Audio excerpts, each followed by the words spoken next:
Welcome to Chillin' 101. We hope this video helps. You start by confirming your phone supports LTE bands for your carrier and that any carrier lock is removed. Once you've backed up contacts and saved APN values, power the device off. Make sure to use the correct SIM tray and orientation. Gently remove the old SIM and insert the LTE Ready Upgrade SIM. After seating the card, close the tray and power the phone on. This puts you into the initial provisioning stage and begins communication with your carrier network.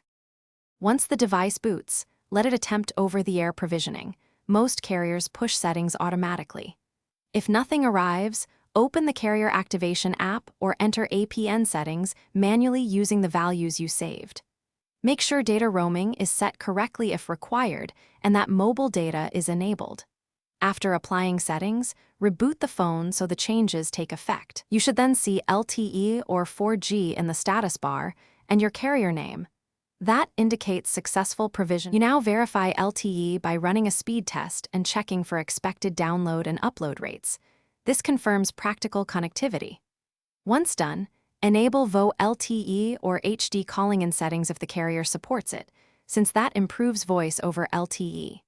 If you don't see LTE, remove and reseat the SIM, try it in a different compatible phone, or toggle airplane mode to force network reconnection. One key troubleshooting tip. If swapping phones doesn't help, contact your carrier to confirm provisioning and Thanks for watching. Consider subscribing if we helped you.